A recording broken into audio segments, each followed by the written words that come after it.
What's up, wrestling fans? Welcome to episode number 594 of the Smark Out Moment Smack Talk podcast. I'm Tony Mango, joined by Robert DeFelice.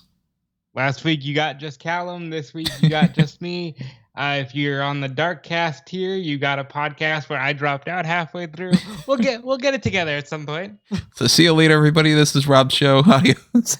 That's right. I'm taking over because Tony's gonna just disappear now. Maybe. Who knows? Hopefully you aren't disappearing, though. Hopefully instead you are dropping your thoughts in the comments below. And as you go along here, make sure to also hit that like button on the video on YouTube.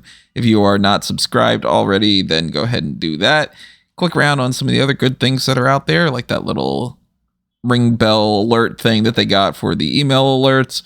You also have the join button right next to subscribed, which if you click on that, then you get access to the members only content, like the Darkcast that was just previously mentioned. Same thing is over there on Patreon, patreon.com/smarkoutmoment. Whether it's $1 a month, the $10 a month tier, the pick your poison tier, where you can specifically request us to do certain special features and all. I mean, not even a request at that point. It's pretty much, this is what I'm funding. And unless it's something that's too a little strange, and then we'll kind of workshop it. But in that whole realm, you got the little thanks button that's out there too. So if you just want to go, hey, I really, really appreciate this. Here's, I think you could set your own thing to that. So you might be like, here's like, I don't know, $2.50 or something, whatever you think. Maybe it's $3.50. We could get a little Loch Ness Monster action on here. I would normally say go ahead and pick up some merchandise on Redbubble and TeePublic, but fuck Redbubble. Don't buy from them anymore. Yeah, don't buy from that anymore. Buy only from TeePublic. If there are things that Redbubble offers that TeePublic doesn't, then obviously I understand. But the prices are better on TeePublic, and TeePublic doesn't completely screw over its artists the same way that Redbubble is. They are part of the same company, so it is going to eventually probably get screwed over anyway. And eventually, maybe I'll end up switching over. I'm going to look a little bit into Amazon merch in the future, and maybe something based off of Etsy. I've seen people have something in mind where you can like hook up an Etsy thing to some other kind of print service. I don't know. If you have any ideas about what you'd like to see for that, let me know. And I'll tell you later. Yeah, we'll get into some of that stuff, but don't for now buy anything from Redbubble. Buy it from TeePublic, because Redbubble is not only taking like 75% of the money as it normally would be, but they're also going to start charging people for it. And I think that that's actually ridiculous that they literally broke it down as like, if you make $1 a month, we'll get 50 cents from you. If you make $2, we'll get $1. Like, you're going to take half my money. And you're also going to take your percentage of the merchandise. That, like, okay, then how am I getting paid? It's ridiculous. I hate this fucking economy and the way that the world works these days. But what I do love is that you are listening to this episode. Thank you, everybody. And I also love the stuff over on, of course, Fanboys Anonymous and such and all. We'll get into that a little bit later on. So, as we go along here, tell us what you're thinking, and we will get into all that stuff later on. I want to do all the plugs right now. So, Rob, where do you want to start? You want to start with the AEW Four Pillars stuff? You want to get into Tall versus Small? You want to get into something else? Well, let's get into Tall versus Small, because it's the thing we know the least about right now, but it is also the most unique, I would say, because... Why? This came out from WrestleVotes saying that there is a new joint show in the works between WWE and the USA Network where kids will compete with superstars in a trivia challenge. And yeah, the name of the show is WWE Tall versus Small. So I really want to just see, for instance, Braun Strowman and Nicholas against each other. But this sounds like exactly the type of thing that the three of us would not bother to watch. I mean, it's not made for us. It seems like it's kind of... I don't really want to... I'll say it, whatever. It's low effort BS. We got paid to do it, so we did it. It's going to last one season, and then you're never going to see it again. You know what I mean? Well, that's basically what you said last week about Superstars of Tomorrow. Yep. I think it's exactly in the same wavelength. I think these other networks decided we want more WWE content, and they workshopped a couple pitches from some people, and some executive somewhere on some board was like, we need a kids thing for Saturday morning or whenever. I don't know when this is actually going to air. They haven't reported that yet. But why don't we get something that the kids can enjoy? And they're more of the era of like, I don't know, early 90s or so. So they pitched this idea and some people will watch it. I'm sure some people will enjoy it too. And it's not going to be something for me. I don't really care about watching a kids thing to begin with. I don't really need to be around kids. And, I'm gonna stop you right there because that came out way weirder. No, I mean it's like, you know, kids are annoying. Do I want to watch a show that ends up being? You agree? Come on, you're an uncle too. I think I might have a bit more of a tolerance for kids, but I'd agree depending on how long the time spent around them is. Yeah, it depends on where this lands. Right, because like, if this lands on Roku, like I wasn't on last week, but the Tall versus the Superstars of Tomorrow thing, no fucking put it on Roku. They did a wonderful Marvel documentary, but they put it on Roku, and I couldn't have cared less. You know what happens when it comes to those things? They just don't get watched. It's a two-front approach. If it gets watched, it's a torrent. If it doesn't get watched, it's because it's on Roku. Well, so the three things Tony's just saying anything today. The three things that annoy me: Redbubble. Actually, I'll say more than three. Redbubble. Why did you take away my Twitter validation of the blue check mark? I ain't paying you $8. Screw you. I love Alexa Bliss's response to one person. By the way, somebody was like, because she had tweeted out, you know, hey, this is going to be really bad for people that get taken advantage of when it comes to, you know, like fraudulent accounts that think that they are Alexa Bliss, and then people get charged money for, you know, just being a fool.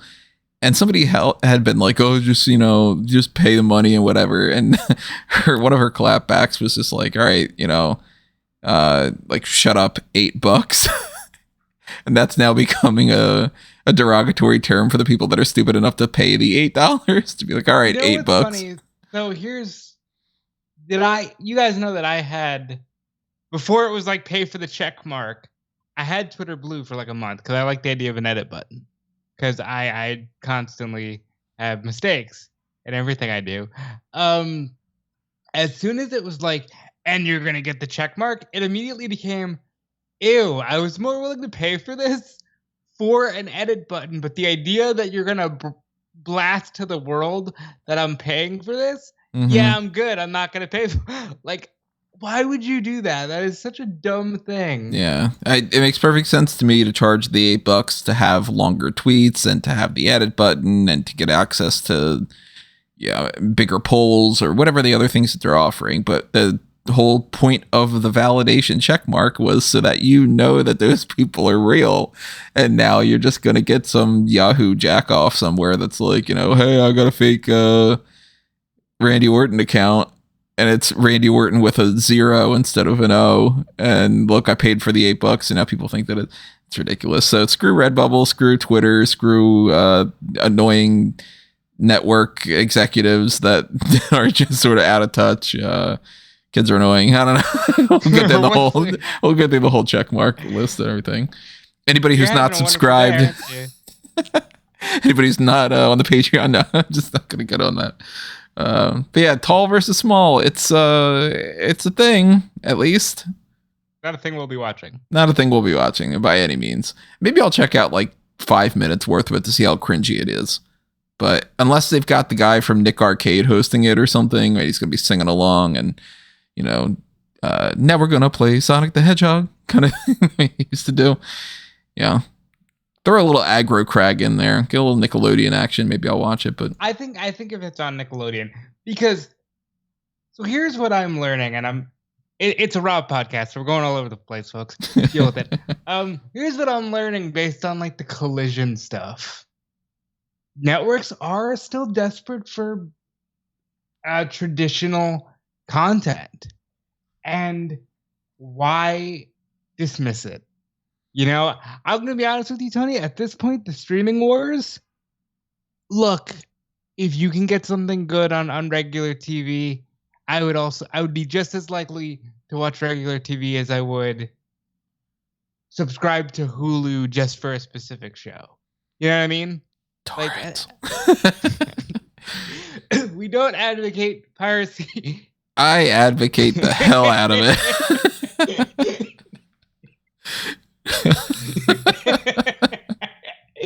All right, well, Tony does. But like, yeah, like. By the way, all you networks, if you want to sponsor the Blueprint Project, check out the Blueprint Project over there on Fanboys. I mean, come on. If you want to prove to me that I shouldn't, sign me up. Like, look, I think put it on Nickelodeon. Maybe I'll watch Tall versus Small. You know, it's one of those things. It's going to be on USA, though. Oh, well, then fuck it. Like, right. Look, I don't care that you want a replacement for Chris Lee Knows Best because he's going to jail or he's in jail or whatever. Like, put it on a kid's channel if it's a kid's thing. Yeah. Because, I mean, who is going to be on the niche side of this? Pro wrestling already is niche. Kids show already alienates a good portion of the audience. Kids show about a trivia challenge already alienates a good portion of the kids. Because look, how many kids do you know that really would be interested in watching a game show that's not like, you know, Double Dare or, you know, whatever the hell. I don't know what kids are watching these days. But back in the time frame that at least my perspective is, you know, you've got like Wild and Crazy Kids and you got the you know, competitive stuff that you would have at Nickelodeon. I'm surely going to watch Legends of the Hidden Temple more than I'm going to watch a trivia challenge if I'm the type of kid that isn't super into academia. And then on top of that, you're supposed to be interested in the pro wrestling side of things, and the pro wrestling's about action. Well, at least it used to be. I mean, now it's more about you cut a promo for 15 minutes. It's the start of the pay-per-view, but or start of the TV show and the pay-per-view for that matter. But then, I don't know. I just don't see the audience for that. And then on top of that being on USA, so the adults are tuning into the USA thing with the TV show about the trivia thing of kids with WWE. This is a one season thing if I've ever heard of one, you know? I mean, I've often been a believer in why did content blocks die off? You know, like kids still exist. Why isn't someone trying to do the Saturday morning thing? Like TGIF and... Yeah, like why did those blocks die off? You know, I think it died off mostly because people are too accustomed to on-demand stuff these days. I promise you, if you marketed it right, you could still do exactly that, even in the on-demand world of YouTube and yada yada. But that requires effort, though.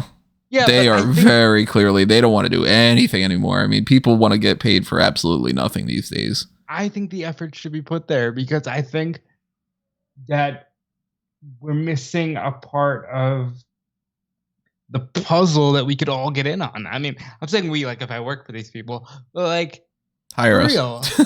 you know, like, why wouldn't we just want a, hey, look, it's the Saturday morning block with the cheesy NXT show and WWE Tall versus Small. It works. Mm-hmm. You know? I don't know why more networks aren't thinking about that. What's strange to me is why networks are in this position where they think that there's like, I mean, obviously there's event watching where people would tune in to something like a Game of Thrones because it's like, all right, it's Sunday night. It's 8 o'clock or whenever that show aired. And we're all going to tune in. We're all going to watch it then. The stream setups, that's all totally different. I watched Power Rangers, the Once and Always special at 3 a.m. because it came out in 3 a.m. and because I don't sleep. So, of course, I was awake. But for plenty of other people, they're just going to watch that at any time of the day. And unless you're on a streaming service like that, you need to try to get people to tune in specifically during those time frames. And I don't know. I mean, I understand that you don't want to put anything that's a big priority during the time frame that a lot of people are at work. But for a kids show, Saturday morning, I'm assuming that this is probably going to be a Saturday morning or Saturday type deal. That'd be even weirder if that's the case. I'll go a step further. This shit doesn't get off the ground. You don't even think it gets produced to begin with? Not. I think it gets produced in the same way that there is filmed content of an NXT Kids special, which featured Izzy and a bunch of other NXT regular kids who were like the commentators and the announcers over, I guess, like standard matches of the era. So like Natalya versus Alicia Fox. You know, like it exists. It's out there, but they never released it. I think this might be one of those. I could see this being a thing that they pump out. You know, they record 6 episodes over the course of one afternoon, and then they've got their couple episodes for the season, and then that's it, you know? You know what I miss about the network? When like they used to actually try and be like, hey, we're releasing a new story time or whatever. And even if like did I watch all of them? No. But at least they were trying to produce new content catered to their audience. Yeah, they had the shows like Countdown. They had the shows like the Legends House. You know, they could have done another season of that. I always had lists. I read up a couple articles here and there about things like they should have had like a medical show that could have like dived into the idea of certain injuries and all for the people that they watch shows like the oh god, what's the name of the show? I always give these shows other names and then I don't remember what the names of them are. Like give me your name and I'll see if I can get it. Pimple Popper, I think. Oh, God, I think it's called Pimple Popper, but Dr. Pimple Popper, I think it might be. Yeah, I'm thinking of like a botched kind of show where they fix the plastic surgery gone wrong kind of deal. Yeah, like those kind of things. They should have done that. I'm so used to just, you know, my wife watches TLC and it's like, oh, that show's called My 10,000 Pound Ass, and it's not. And oh, no. She's been watching the one with the people with the brother husbands thing, and I was like, oh, you watching the Give Me Two Dicks show? Like, you know. So, clearly, I am not pitching Tall versus Small, but then again, I wouldn't be watching it anyway. But hey, if it ends up being something interesting, then we'll talk about it again. And more than likely, we won't ever talk about it again on another podcast. I imagine if it gets made, there'll be some memeable moments in time that will be worth talking about. Hopefully so. Who do you think would be the worst at a trivia challenge in WWE? Otis. I could see that. Yeah. Oh, he'd be great at one of those like Wild and Crazy Kids type shows, though. That's what we need. We need him on Guts. Guts. All right, let's move on to another story here. Let's talk about the Wrestling Observer saying that, and of course, take it with a grain of salt because it's Wrestling Observer. Might be true, might not be, but they were told that the change between King and Queen of the Ring switching over to Night of Champions, quote, will become obvious why after Backlash. And that's pretty interesting to me. I don't know why they would be so dependent on that to be like, okay, well, we need to switch this to Night of Champions after Backlash. And I'm trying to brainstorm some possible ideas of why that might be. The only things that can come into my mind are, number one, that they needed to switch out the King and Queen of the Ring thing because they were planning on doing something with the brand split and the titles being kind of held at abeyance. So Night of Champions is going to determine, like, I mean, Roman Reigns isn't set to defend his title, but maybe there's something there. Maybe they announce something or they do something with the belts where it ends up being like, all right, the brand split it all up right before Backlash. And now the results of Backlash are going to lead into that. Night of Champions might make more sense that way. Or that they have somebody in mind that they want to push, but they don't want to push them as King and Queen of the Ring. And Night of Champions is somehow the better way of doing it. But none of that makes a whole lot of sense to me either. So I don't know if I buy a whole lot into this, or if this is a Meltzer thing of just kind of not reporting anything by saying something that's vague enough. Because realistically, if you put it this way, the reason why they're building towards a pay-per-view that's happening after the next pay-per-view will become apparent after the current pay-per-view and when they start building to the other pay-per-view. That's kind of saying nothing.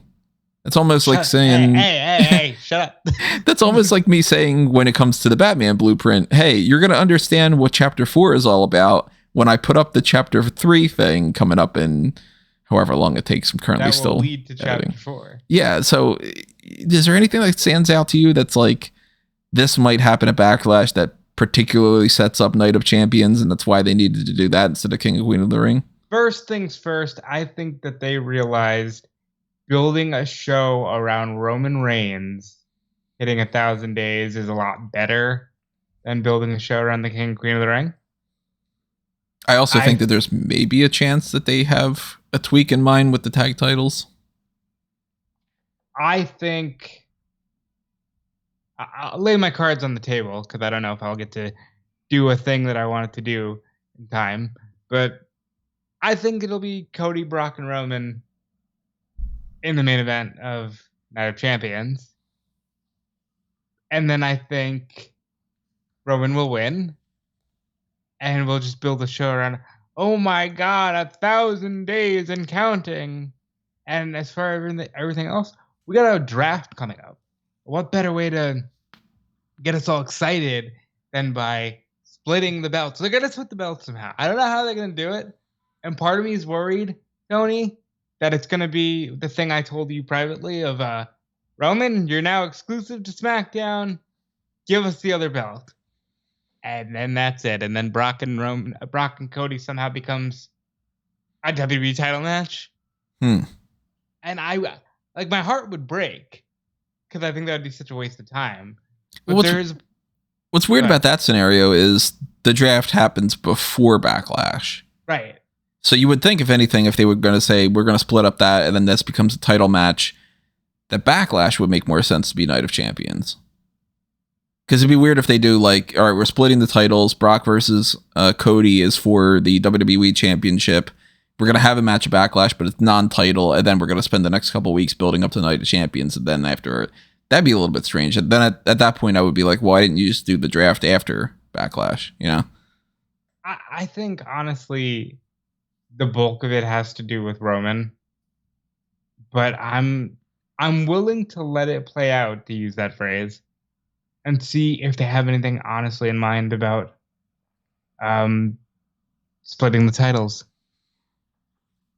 If it's true that he was told this by a reputable source, which of course we don't know, he doesn't even know, realistically speaking, you know, if he did get told it by somebody, and then if that person is telling the truth and all, the idea of being like, this is going to become obvious after the Puerto Rico show,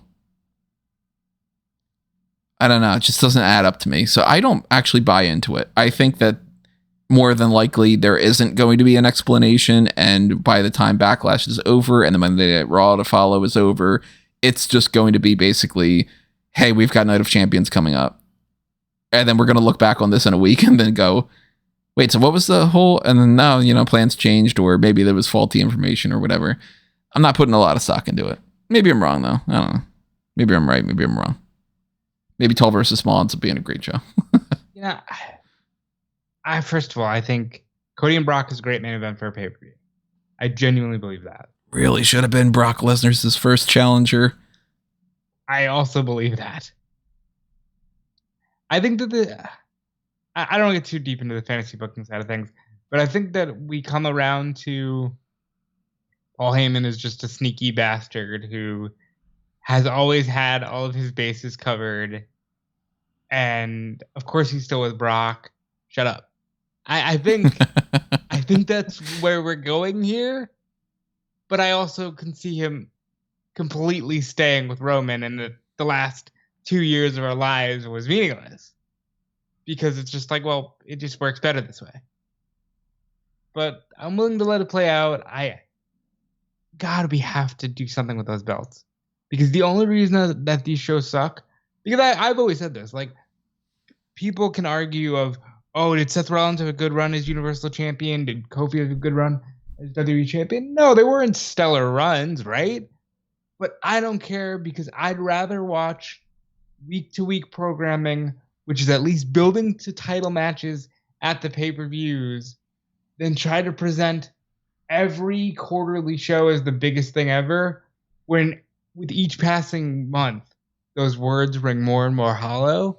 Especially when those big pay-per-views tend to end like WrestleMania did, which was, look, we've built up this for a year or 2 years or whatever, but the story isn't over. And it's like, all right, well, imagine if Avengers Endgame would have been, hey, you go through Infinity War, and that's that little dip down, you get to Endgame, and Endgame goes, but we're not going to have that fight against Thanos. Yeah. Side quest. I promise I'll try to rant less after this. I am so sick and tired of people coming out to be like, it wasn't time yet. Roman's too hot. Listen, I understand from the perspective of someone who was just looking at the overall picture, saying Roman's too hot, Roman's too good right now. I can get it. But someone who's in the weeds watching week to week, it's beyond time. Oh my God, they're doing nothing. They're doing nothing with the overall top of the card. The Roman's too hot, it's not time crowd are the same ones that would have booked Hogan must pose for multiple years. Yeah, but like it's coming from people like Austin, and I'm like, what? Your era was the era of, I can lose the belt in 2 weeks and then pick it back up the next night. What are you talking? You're also the epitome of an example of, hey, Austin's real hot right now. How about we give him the championship at WrestleMania? And then next year, we're going to build up to the idea of we give Austin the belt at WrestleMania. And then at the next year, we're going to build it up. Yeah, so it's like, hey, if it didn't work for me, kid, then wait, it did work for you, motherfucker. You're the person who's the textbook example of this. That's the funny thing is, like, Austin's the antithesis of Roman, who, instead of holding it for 1,000 days, Austin held it for like a couple months at a time and then just dropped it because there was so much money in. And look, he got it back. Yeah. And finishing each one of those stories and then moving on, because one story is the DX thing, and then the story becomes the Rock thing, and then the story and it's it's almost like maybe it's worth telling multiple stories that have endings instead of telling one story that you drag out so long that you don't know if you're going to get to an ending, and then you go, the journey is the important thing. Because I don't know about you, but if I watched the 3 Lord of the Rings films, I kind of want it to end. I didn't want that story to be like, and they never reach Mordor. They just keep walking. The franchise is too hot. I mean, like, we talked about it with, the How I Met Your Mother thing of sometimes franchises do go on too long. It's a thing, Star Wars. The conclusion has to be satisfactory. But yes, end of my rant. I've seen so many posts about Road Dogg thinks, and I've written some of these. Road Dogg thinks Cody Rhodes, it wasn't time. Austin thinks it wasn't time. It's like, as someone who's watching, it's time. And it's not about happy fantasy booking from a fan's perspective. It's about, as a fan, I want to move on. The end. Well, if you like our approach to storytelling, and if you want to hear more of what I have to say when it comes to taking something and bookending it and having an actual ending, I mentioned it before, the Blueprint Project over there on fanboysanonymous.com, where I take the entire history of those things and I go, no, this has actually got an end here. And you can see even on this little graphic that's up on the screen now, one of the little key one of the key little markings that I've got on there is a sense of finality to each story. Because I think that things should end in some fashion. Even if it ends in an open-ended way, there needs to be an ending. So if you want to know what my idea of the ending of the Power Rangers story is, then check out Absolute Power Rangers, a Mighty Morphin Epic. I have a little teaser up for that explaining my pitch in general. I don't know if I'm going to do anything based off of that the way that I've done for the Batman A Nighttime Story, 100 records from the Wayne Foundation archives. I may not. I am leaning more towards that I won't do that because I did write out the full scripts for these things, so that would be a little bit different than me just reading out synopsis. Either way, though, all that stuff is over there on fanboysanonymous.com. So check out Fanboys Anonymous on Facebook and Twitter and YouTube, and head up to Patreon if you wanted me to do more of that stuff. If you want Rob and I to watch more fan tracks type content like Shazam that we had done recently, Please just pay us to watch the bird. I checked out things like I did a double feature with Caroline the other day. We saw The Pope's Exorcist and Renfield. So I didn't do anything based off of that. I just like Renfield. Renfield was fun. Good. Pope's Exorcist, not as good, but Renfield had some good jokes in it. So not your thing anyway. Yeah. That was a double feature on her end. I put her through a lot of superhero movies. Anyway, let's move on to another thing here. We talked about the Backlash setup and all like that. Let's start getting into some of the TV talk that we've got going on here. Let's go back to Monday Night Raw and see what is interesting that we should talk about. We got the Bloodline starting off with the whole Judgment Day switch of a temporary alliance. How'd you like that whole idea? I loved it. I liked it too. I thought that the idea of just kind of switching dance partners a little bit was a nice, refreshing change of pace. I'm a believer that these characters should intertwine. I think the story flows better when these characters interact with each other, and it's not, my story is completely separate from your story. Like, you're all on the same show. It flows better when you're all involved. I love the idea that they're telling the story. The Usos are going to fucking bail on Roman very soon, because he's not even keeping them informed anymore. He's just like springing random things on them. They're telling the story that Paul Heyman is the mastermind asshole that we always knew he was. And the Usos are going to bail soon, and I like it. Curious what their plan is for continuing this Roman Reigns title reign without having potentially the Usos and all. They're really still building a lot on Solo Sikoa, and I know that there's some people that are like, oh, Solo's the guy that's going to be Roman. To me, I can't picture that being the scenario. I like Solo, but like Roman. Yeah, that's the thing is like he needs to win at least a mid-card title for me to be able to trust that he would be that guy, you know? And I mean, like, legitimately win it, not win it through some BS last minute thing where he comes through and wins a match and then they end up saying, we'll take the title, but we'll still count it, you know? Yeah, like, he's just a guy who is being built up. He's arguably the next evolution in that bloodline, you know, where, you know, Roman came up through the Shield. I feel like that's his moment right now. He's coming up, but I don't see him beating Roman. I just see him being somebody they really care about for the future, as they should. He had him beat Rey Mysterio. LWO came out. They're continuing that whole thing. I love that. I love all of that. I love the idea that, you know, they were all fighting at the end of the show. Mm-hmm. That's the kind of shit I can get behind, because something happened. Hey, your characters are interested in fighting, and they're not exclusive to their own stories. This makes sense to me. Do more of this. I was a big fan of the way Raw ended.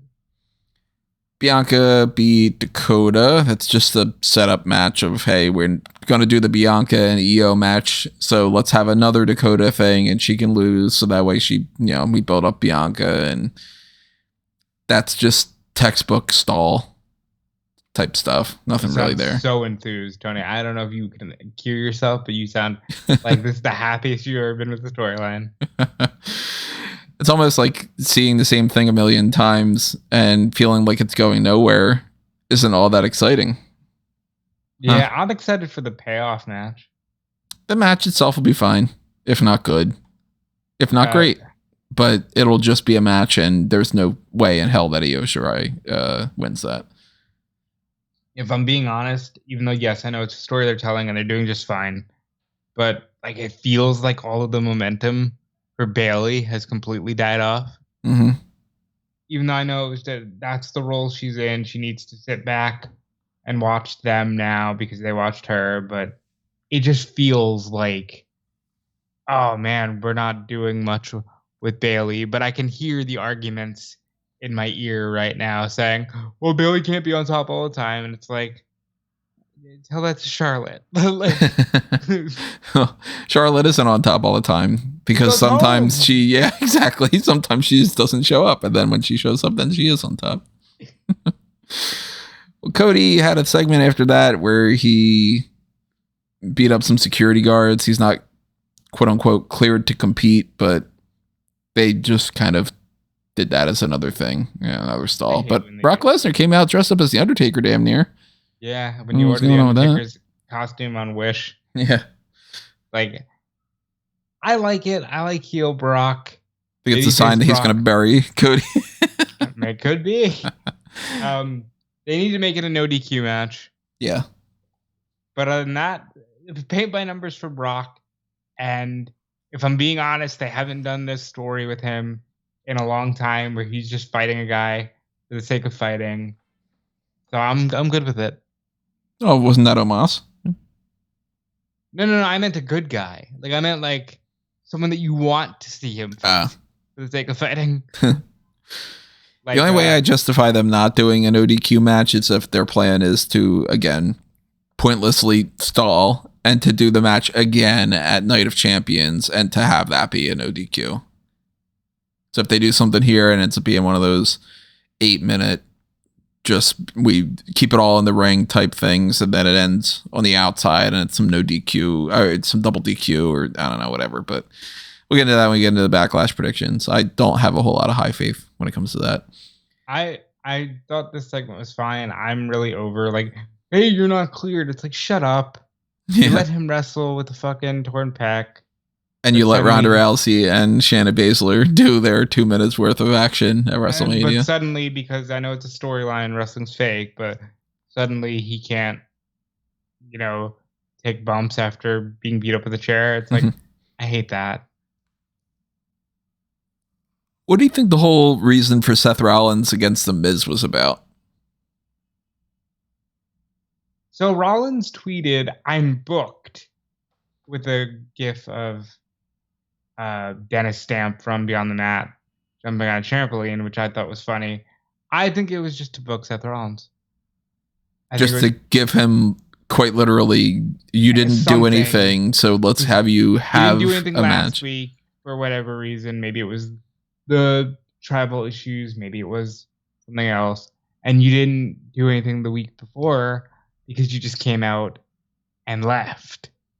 Let's just put you in the ring because you are a reason people come to see us. I think that there is definitely a lot of truth to that. That like they were just like, let's just have you do something because you haven't. But I think that also they don't have a plan for him until after the draft. Correct. I think like he's going to start feuding with like Cameron Grimes or somebody, and then they just need to have that guy to come up. If they don't go with either Cody or Brock, I think Rollins has to fight Roman. Could be that too, yeah. Roman has not beaten Seth Rollins. That is a huge, glaring issue with his entire run. He's beaten everybody but.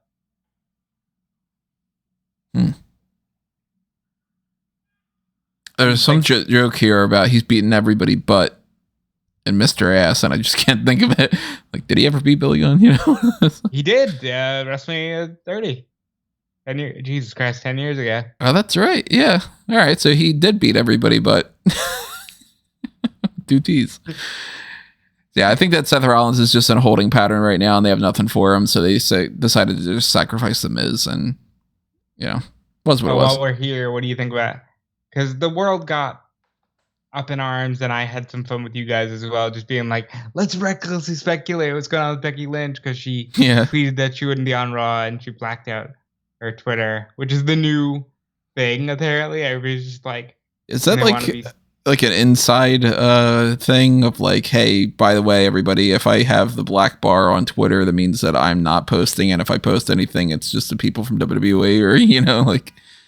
I don't know what it is. I think it's just to get people talking. Like, It's the it's the modern day Twitter equivalent of when you would have the AIM profiles and you would put your away message as something that was it's like posting a just going through something right now, and then people are like that way somebody goes, "Oh, I see your away message. What's wrong?" Exactly. I think that's exactly what it is. People never fucking grow up. Everybody talks about like high school drama. It carries over if you're that dramatic of a person. Yeah, if there's anyone still in high school that listens to us, people who tell you that high school doesn't matter, I said depending on the situation, it very well might matter because people don't change, and the shit that you're forming in high school, that shit follows. Oh, high school is way more important than people want to tell you that it is. Will ever let you believe. Yeah, there are really only two things that happen. Either high school is extremely important; it forges who you are, and then that's the end of it.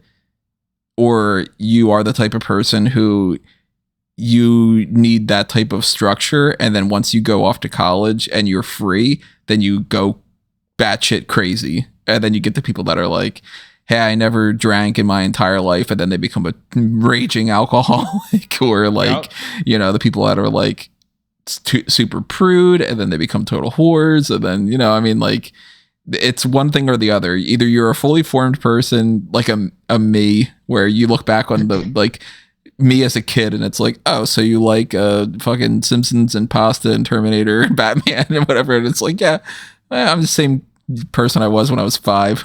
I just got older and learned some better stuff.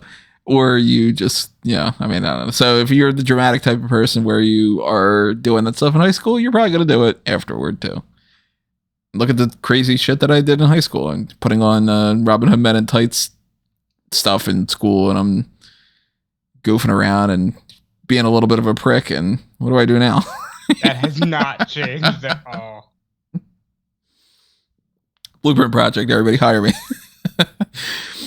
Matt Riddle came out, talked a little bit about how he's not an idiot to Sami Zayn and Kevin Owens. That sounded so much worse in my mind. So much worse when it came out than in my mind, I mean. And Austin Theory had a match with Bobby Lashley that ended up with a whole Bronson Reed situation. I like that they're continuing this feud with the triple threat. Yeah, go for it. Why not? Give it to Reed. Wouldn't be opposed to it. Make a star, make someone new. But I do have to complain about this. Austin Theory versus John Cena might as well have never happened. It's completely like, it's this weird standalone thing that had no bearing on anything. They really did just completely drop the ball. It wasn't like, I beat John Cena, so now I'm going to fight for the championship and go up against Roman Reigns or anything, or now I'm a featured member of Monday Night Raw even more so than normal. He's just doing exactly the same thing. If you missed WrestleMania, you wouldn't have any idea that there was a difference. Yeah, and if you didn't know, you wouldn't know that he was just in the ring with John Cena and beat him. Mm-hmm. Womp womp. Yep. Speaking of womp womp, that Trish Stratus promo. Okay, I liked this. Well, that makes one of us. I mean, look, she hasn't done a heel promo in 18 years. Like, I thought this was good. Trish looks like she stepped out of 2005, but yeah, I mean, no argument for me on that front. Fantastic.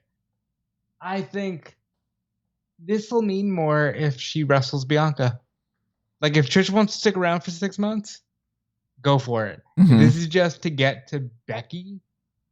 But still have fun. Especially if it's to get to Becky at SummerSlam.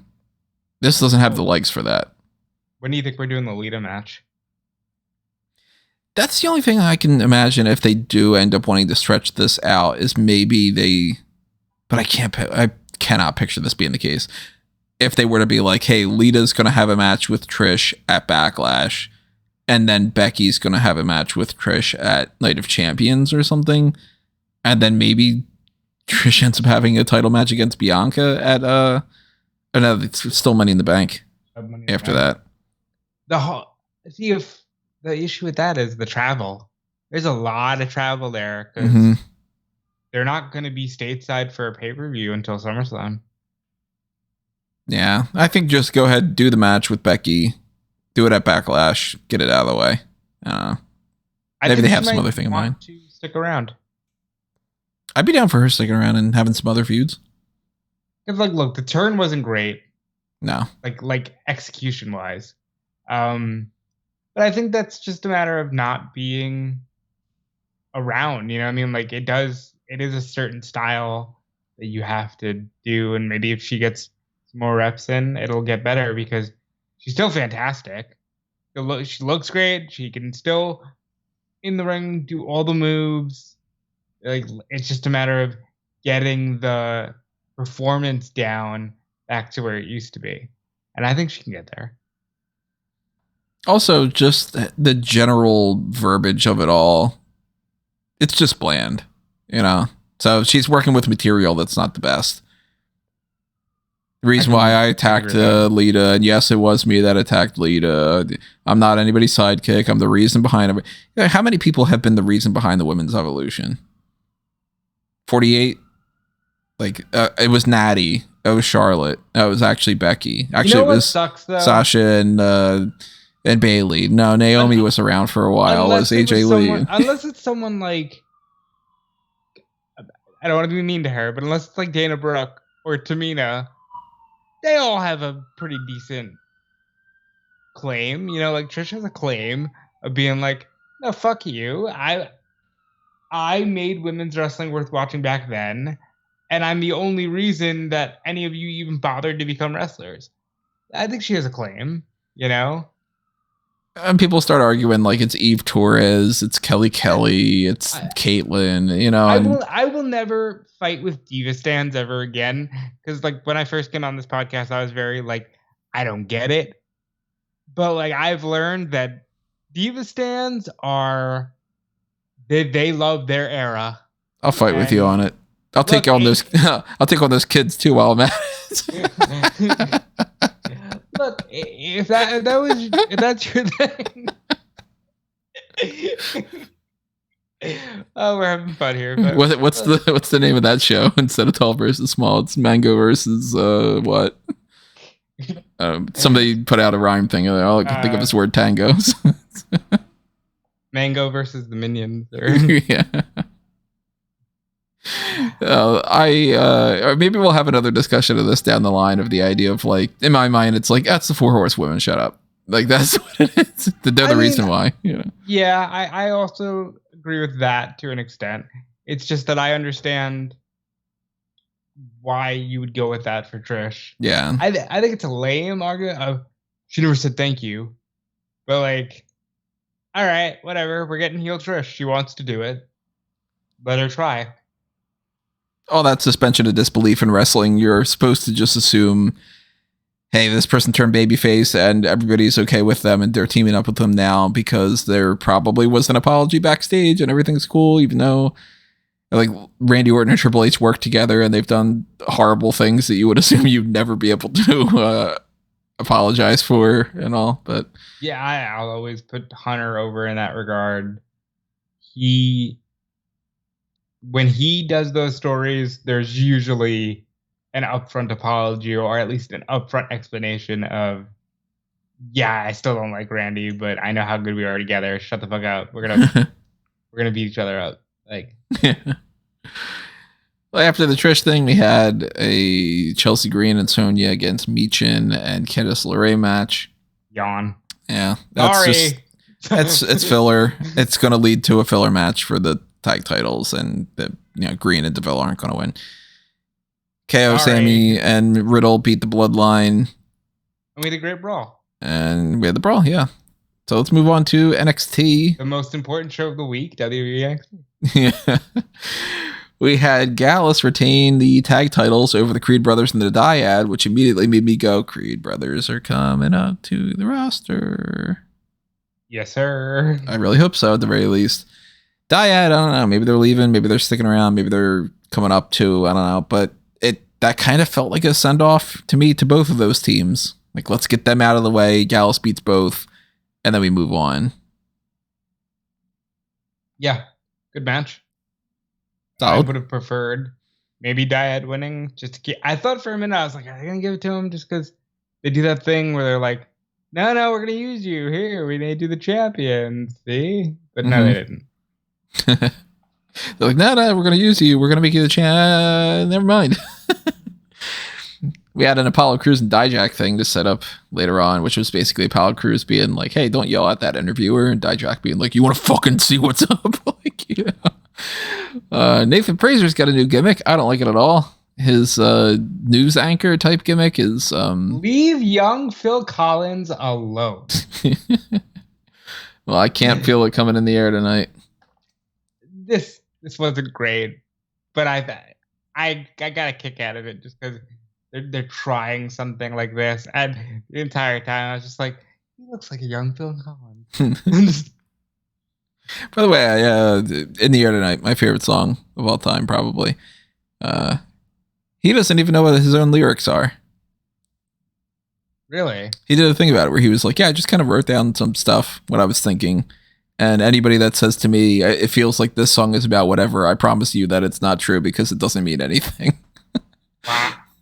Wow. Yeah, and I'm like, man, I thought that this was about like you're having like a bad breakup or you're like you're really feeling frustrated about whatever. And like, nah, he was just sort of like, man, I'm having a bad day, and I wrote a bunch of lyrics, and even the what an absolute goat. Yeah, even the drum little solo that's in there, he's like, that we did like 5 different takes about that. That was just the one that we liked the best.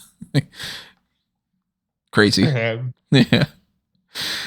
So Nathan Fraser's gimmick is basically, it's okay to lose, but I'm not gonna lose anymore. So what's the point of this? No, he basically called himself a fucking loser. It was just like, yeah, I've been getting my ass kicked, but I've learned that I'm not gonna do it anymore. I'm interested to see where it goes. What was the name of the thing? It was like hard hitting happy times with something, or hard hitting home truth. Hard hitting happy times sounds like a different thing. Hard hitting happy times with hapless McGee or something. Oh, we had that. We had Noam Dar beating Miles Bourne just to showcase that they didn't lose track of the fact that Noam Dar exists. We had a great segment with Josh Briggs asking Kiana James to talk to Brooks Jensen for him. It's like, you know, hey, Brooks hasn't talked to me. Can you talk to him? And she's like, I don't fucking like you. What the hell would I do that for you for? And Jensen now has a whole new wardrobe, and he's the heel, and he doesn't like Josh Briggs anymore or Fallon Henley. And that's going to lead to a mixed tag team match, which will, let's start getting into some of this stuff because Spring Breakin predictions are a part of what we're doing here. So we got at least one thing coming up with a mixed tag team match. It's going to be Kiana James and Brooks Jensen against Josh Briggs and Fallon Henley. I'm assuming that Kiana and Brooks end up winning that one. The heels have to win here. Pretty much. I gotta tell you, I'm shocked at how it went from, okay, what's the swerve here? No, the swerve is just Briggs was like, Jensen's like, no, I'm gonna stick with the girl because pretty girl. So fuck you. Like, okay, I'm mad at how rushed and how terrible the acting is, but I'm also just like, yeah, why not? You've dragged it on for so long. Sure. Here's a fun fact, though. You know the whole Sebastian thing? That is... Oh, I'm sorry, not Sebastian. You know the whole Zach thing? Zach, the brother, yeah. That's her husband's actual name. Huh. That might have been just like a little shout out to him. I thought that was funny. But, so then who's Sebastian? Is that actual Kiana James's brother side piece or something? I got a kick out of it. I've gotten a kick out of this whole thing. I think they're better as a trio, especially if you're going to keep the yeehaw stuff going on for Briggs and Henley, but we'll see where this goes. Still waiting for the two of them to just like hook up in this story because that's the obvious thing they haven't done yet. I thought that the hookup, my final thing before they revealed Briggs, I thought, oh boy, is Kiana going to be like, yeah, actually, I just wanted you, you know, and that would be the swerve. But no, this was interesting to see where they went. We got an Odyssey Jones sighting where he immediately got his ass whooped by Braun Breaker, who came out and said that everybody's a bunch of clowns. And then Duke Hudson came out to challenge Braun Breaker to a match at Spring Breakin', but against Andre Chase. So he did that so well. Yeah, that was really well done. So it's going to be Chase getting his ass whooped by Braun Breaker. And we're going to fight. And you're going to get your ass kicked next week because nobody does this to JCU. And he's like, yeah, it's fine. I'll fight you. I'm not done talking because you're going to get your ass by Andre Chase. Yeah. This is so good. Duke Hudson's part of this has been the best thing. And he's been doing some good stuff here and there elsewhere, but really a big fan of Duke Hudson's Chase University shtick. The Breaker's definitely beating Andre Chase. The acting is bad, but the people who get it, it's perfect. Mm-hmm. That's the right level of campy ridiculousness, is Chase U. I mean, we always sing the praises about Thea Hale, for instance. Speaking of the right level of campiness, Pretty Deadly, who are easily my favorite act on NXT, they say, yeah, we'll fight the D'Angelo family in a no DQ match. And I go, okay, that makes sense for Spring Breakin'. And then they go, nope, it's going to be a trunk match. Yeah, so it's, I guess, like a casket match where you have to put the other people in a trunk. Yep. And at this point, I'm just like, oh, Sean really likes gimmicks.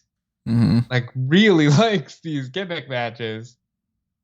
Also, it's a send-off for sure. Pretty Deadly's being put in the trunk, and then that's shipping them off from NXT, and then they're going to the main roster. They pop out of a trunk and right on the Monday Night Raw. That'd be great. Just starts off, and it's like, and we've drafted whoever is in this car to be a part of Monday Night Raw, and then they pop out. Yeah, that's got to be the send-off for them. If anything else happens other than that, I'm going to be completely shocked. I thought great segment though. The D'Angelo family has to get around to winning gold at some point. Hopefully so. I'd like to see them beat Gallus and just be the next champs. I could see it. Zoe Stark lost a match to Roxanne Perez, and this led to Indy Hartwell coming out saying Roxanne deserves a title shot. Tiffany Stratton being like, hey, what the hell? What about me? And then Indy saying, fine, triple threat.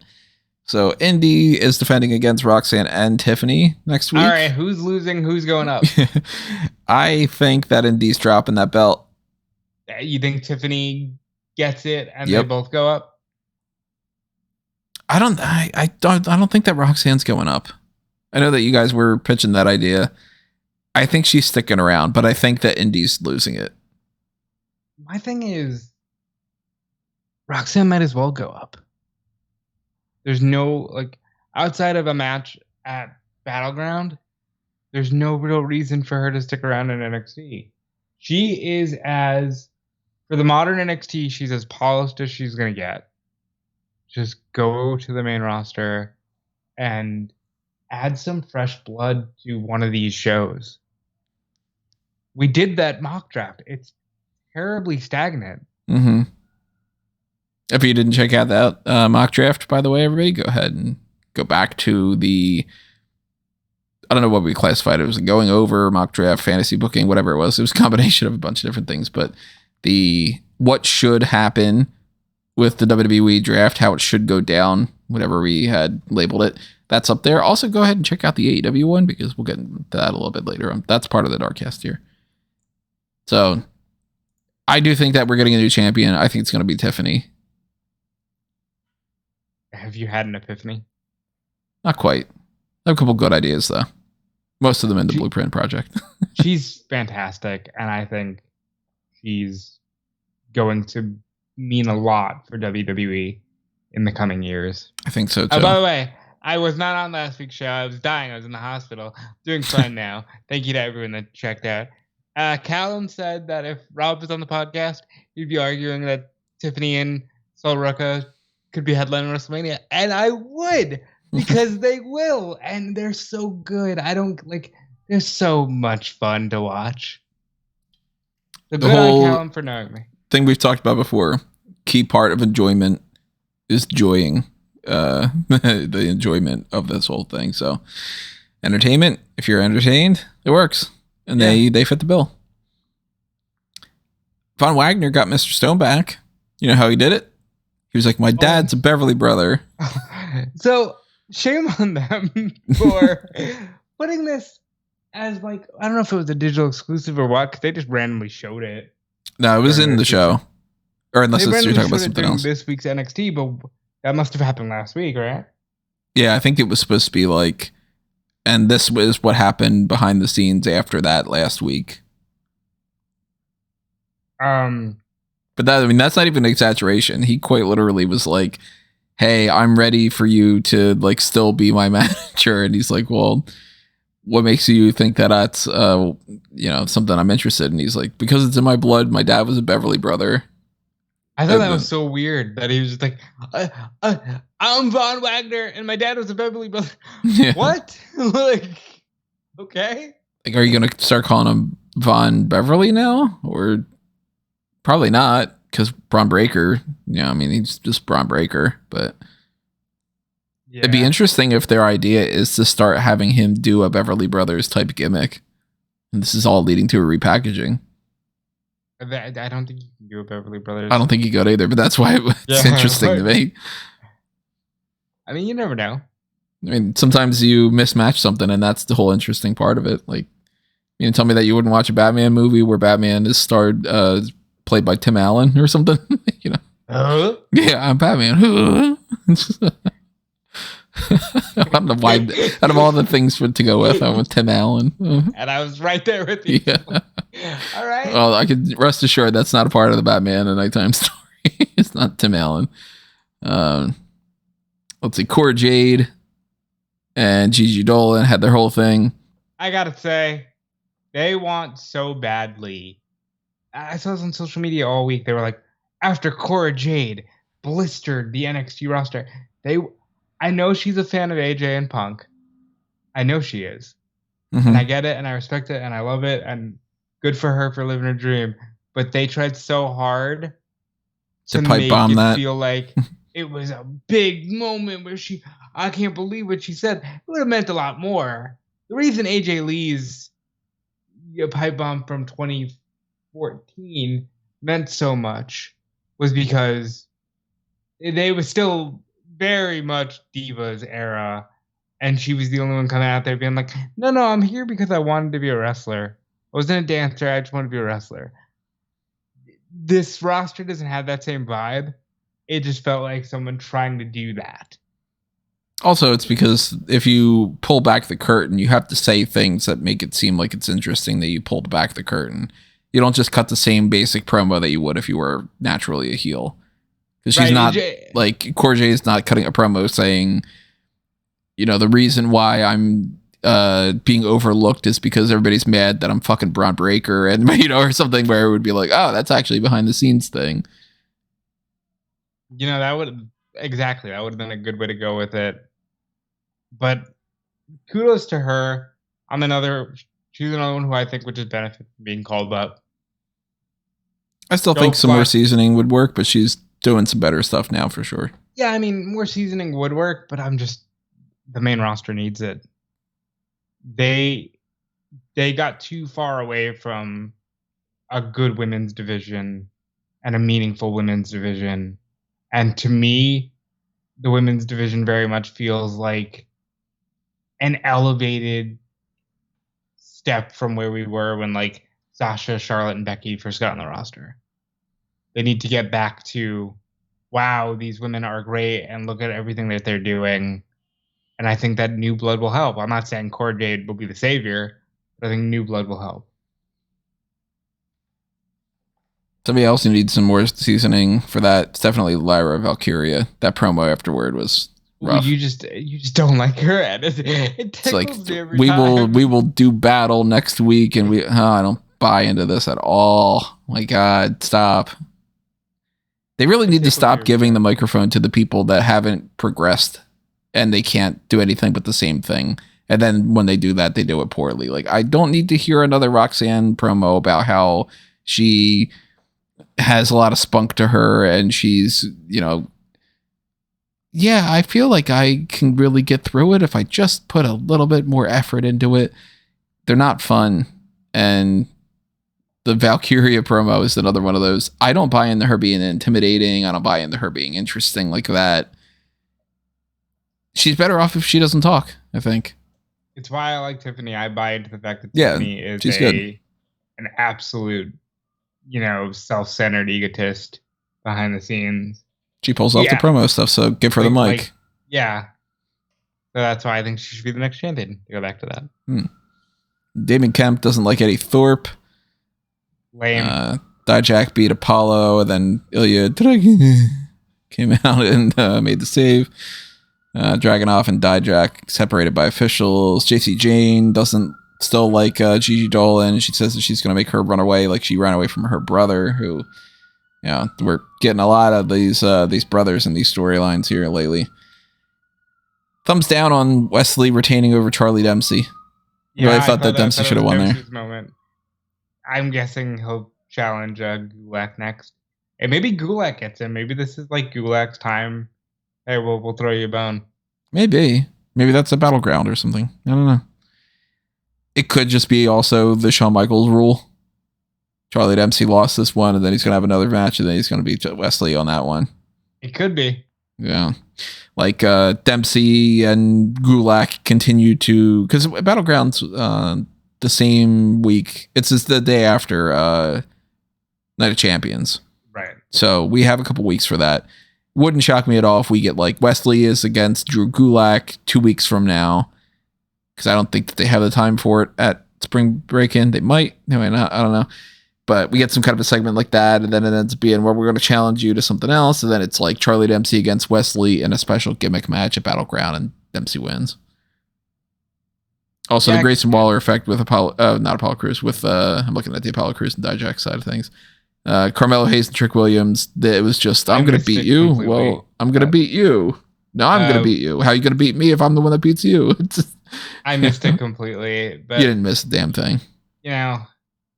This is the right move because Waller needs to go up. I think so, too. For that matter, to round this out, we talked Breakers, definitely going to beat Andre Chase. Pretty Deadly's going to lose that trunk match. Core Jade, I think, is going to beat Lyra Valkyria, but it really doesn't matter if Lyra wins. Doesn't change anything, unless maybe the reason why that would happen if Tiffany wins the title and Lyra ends up being her first challenger. That could be something. Oba Femi is going to debut against somebody, so he's just going to squash someone. Talked about the mixed tag match, talked about that. So Hayes beating Waller, and then Waller coming up to the main roster seems like the course of action in my mind. Mm-hmm. I agree with all your predictions. Alrighty, so let's move over to the AEW side of things. Let's talk about Dynamite and get into the first thing here is the Four Pillars. MJF said there's going to be a tournament to determine who challenges him for the title at Double or Nothing. And I immediately thought, wait, you're going to have a tournament? You got 3 people in here? Who are they going to go up against? Why are there other people that are going to be on here? And then when they show the brackets and stuff, I'm like, wait, so it's not quite a tournament. It's more of a series of number 1 contenders matches between the 3 people. Like a round robin gimmick where it would be like, all right, each of you have to beat both in singles action. So 1 week we'll do this, and the next week we'll do that. You have to beat both of the pillars. But either way, I mean, they really like doing this gimmick where nobody can challenge MJF unless they go through a series of matches. It has happened every single time, it seems. They really should just go with the 4-way, and they're being so bold as to just be like, yeah, we're not doing the 4-way, which has made me believe they're absolutely doing a 4-way at some point. They should. Because if this ends up being just Darby Allin versus MJF, the fuck didn't you just have the feud be Darby Allin versus MJF? Why are you doing the 4 pillars thing then? That just makes the other two look like crap.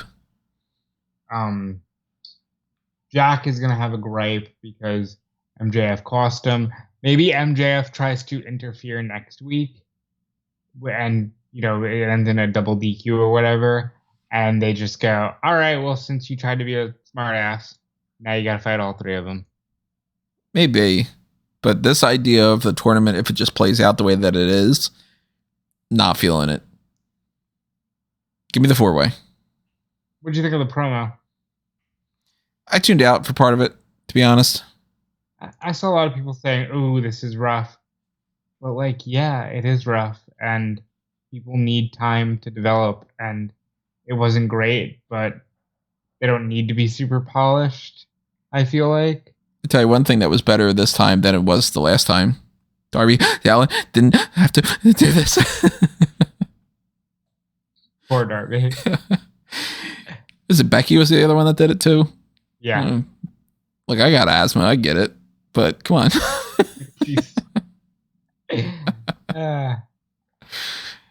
Now I've got to take my breath away in my head. No, I like this podcast is. I don't know. We're clearly fried. It's Friday, so that makes sense. Yeah. I thought it was good. Oh, now I'm so hungry. Now I'm thinking of all these fried things. Panzerotti. French fries. Snack talk. It needs to be a thing. We're frying off the handle here. Jamie Hayter and Britt Baker beat Toni Storm and Ruby Soho, and I didn't pay the slightest bit of attention to this because I've said a million times, they just keep copying and pasting. I don't fucking care. This was good. I did pay attention. Britt Baker is over in Pittsburgh. This is not the only thing we'd see of them, which surprised me. And I hope that Jamie Hayter isn't really hurt because she was escorted to the back by a staff member. But I think that might have been... Yeah, I think that's story because we had that segment later on, Chris Jericho and the JAS and the Outcasts and all, they were beating down Adam Cole and Britt Baker. And it was basically Edge and Beth Phoenix of Cole being handcuffed and being like, no, I need to reach out to Britt, and them beating her down and all. So now the prevailing theory is that it might be Chris Jericho and Saraya against Adam Cole and Britt Baker at Double or Nothing, or at least on like some episode of Dynamite or maybe something. On some TV show. But like, I'm more interested in Jericho versus Cole than to have a mixed tag. They'll do Jericho Cole on the pay-per-view. I've always said I wanted to see that match, and I stand by that. This wasn't my favorite promo, but it worked. I don't like that they had the Outcast beat up Britt, only because it's like the JAS has girls. Yeah. But like, I get it. They're trying to merge the feuds. But yeah. Oh, they might end up doing like Britt beats Ty as like a... We need to beat somebody, you know? Well, if you watch All Access, which I know you don't, you would see that Ty is very upset because she can't get on the shows. Of course, that was back in November, so it's probably all leading to her being part of the street fight. She should be on the shows more. Better. So Wardlow has Arn Anderson in his corner now, and he also is the new TNT champion again. So they took the belt off of Wardlow, gave it to Joe, so Joe could lose to Darby, so Darby could lose to Joe, so Joe could lose to Hobbs, so Hobbs could give it back to Wardlow. Yep. Why didn't Wardlow just lose to Hobbs? I'm more interested in Arn Anderson accompanying Wardlow.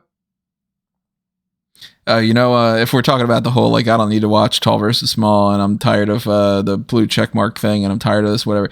Can we not do the chess and checkers promo anymore? Can we retire that? I mean, it's a great thing. Like, for when that happened, it was fantastic. Piper, I mean, you can't get much better than that. But my God, everybody does it now. And it's just, it's kind of like how the DDT used to be a great finisher. Then now it's a move that people do 19 times in a match and it doesn't even get a 1 count. Right. Oh, you're playing checkers. Guess what? I'm playing chess. Aha. I'd like to hear somebody at least switch it up a little bit and I don't know. Even if it's got a jokey thing, have somebody be like an Orange Cassidy, be like, "Hey, you're playing checkers. Well, guess what? I'm playing foosball," and everybody goes, "Wait, what?" Like, something like that. Just, it's not an intimidating type thing anymore. Yeah. Sorry, Arn. Pull out a gun instead. He ran away from finger guns. I died at that. Like, finger. What are you running from? Like, I like the pairing too because Arn can talk and Wardlow can't. So who do you think is going to be the next TNT champion? And then who? Obviously Luchasaurus, and then Jungle Boy would beat him. I mean, I wouldn't be opposed to it. Certainly wouldn't be opposed to it.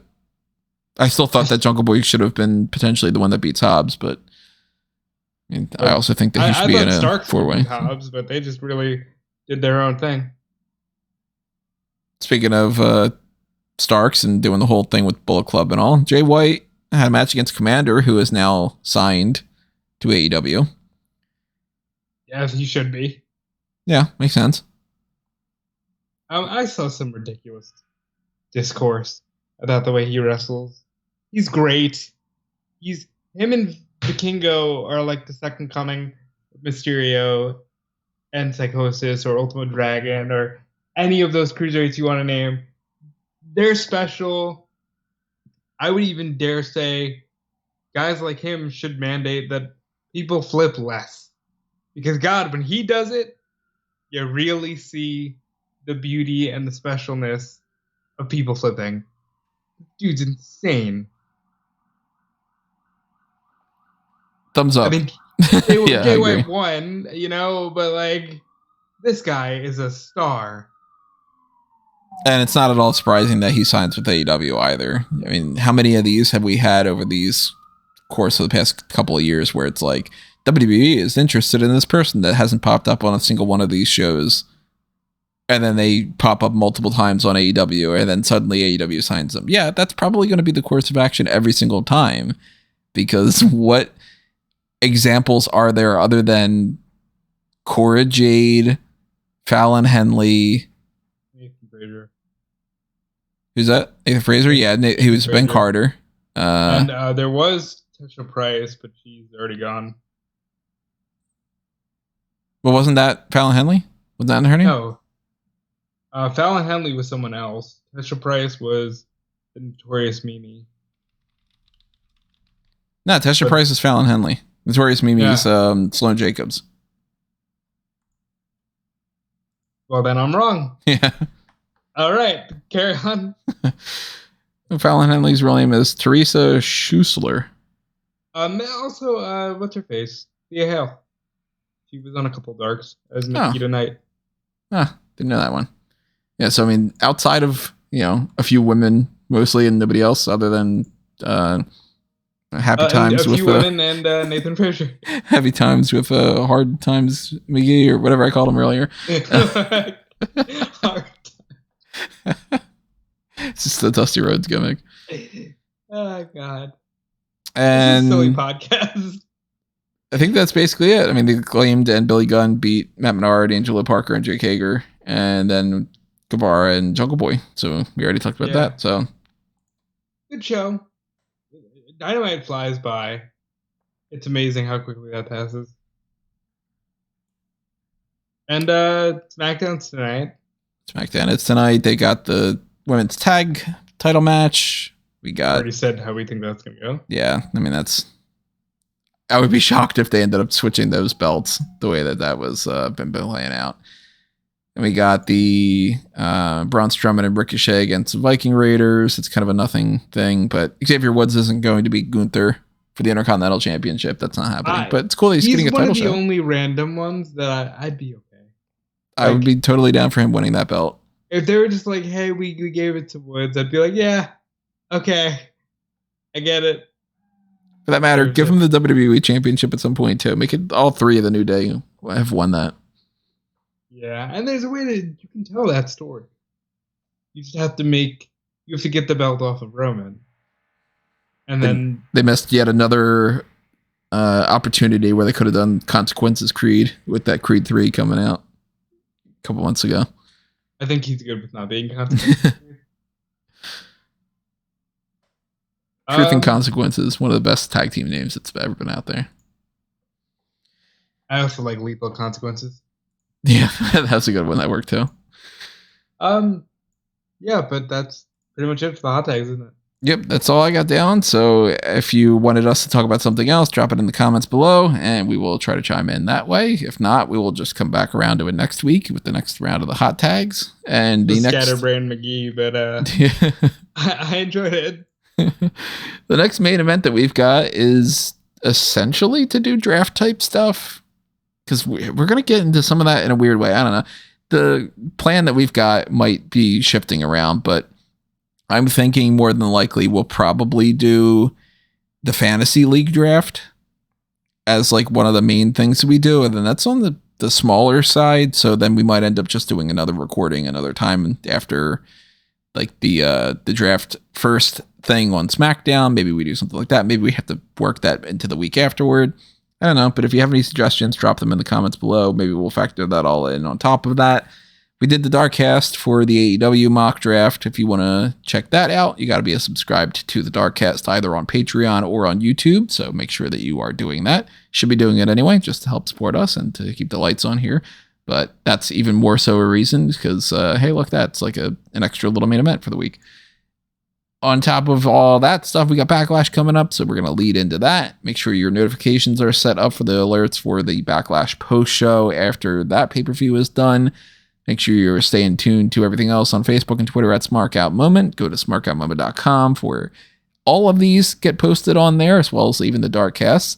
And then we got other articles and other things that show up here and there time to time. Make sure you're going to fanboysanonymous.com for everything that's on that front. Check out the Batman and Nighttime story, 100 records from the Wayne Foundation archives. I am editing chapter 3, and that is taking way more time than I thought that it was going to because I didn't realize how long I talked about certain things. I'm like, oh, this shouldn't be that long. I mean, I got this part and that part and that part. And then I'm like, oh, I'm 18 minutes into this and I haven't started telling too much of the story yet. So I'm going to try to trim that down a little bit. We do these things yet? Well, when you're passionate about something, you keep rambling. So that's why Absolute Power Rangers and Mighty Morphin Epic is as big of an epic as it is because I'm like, I think I want to make Chapter 9 and Chapter 10. Let's add another chapter into there and let's do that. So if you're a Power Rangers fan, you want to know more about that, check out that video or just hit me up and we'll chat it up about some other stuff there. But the Blueprint Project is a major thing that I'm working on this year to try to get that out there. And the more that you guys support that, the better it is. Because the more that I can focus on that, the more that I could also do the podcast stuff on here. It sounds kind of weird, but trust me, if you support one thing on Smark Out Moment or Fanboys Anonymous, it does actually help out with the other one. So if you are watering the roots for a mango tree, it's going to help out both sides of that. All the branches are going to be nice and healthy. So go to anthonymango.com or amangotree.com. Follow all those things there, including my checkmark list Twitter account over there at Tony Mango. Facebook, of course, the same. Obviously, check out Callum over on Wigmeister14 and check out what Rob is up to. Yeah, I was unverified before it was cool. You follow me everywhere at Dude Felice. A lot of times it's just my rambles, and if you like this podcast, then you'll like that too. But yeah, you can check me out on Fightful. I'm always there. I'm on WrestleZone 2. I have ideas for my own stuff coming down the pipeline, but it's a matter of getting that motivation, that all-important thing that we need. So, follow me there, follow me everywhere, and I always appreciate it. And truly, thank you to anyone who follows this podcast that reached out. I know Peter reached out. I really appreciate everyone who checked on me when I thought for a moment that I might just die. So, thank you. That was a different type of moment where you thought you were being counted out. And thankfully, it wasn't what ended up happening. It certainly was. All right, everybody. Well, that's it for this episode. We want to thank you for listening. As always, we want to thank you for all your support in whatever fashion it is. And we will see you next time with whatever the main event ends up being that we end up posting up next. Stay tuned, everybody. But adios for now. This has been another Smark Out moment, and we are being counted out.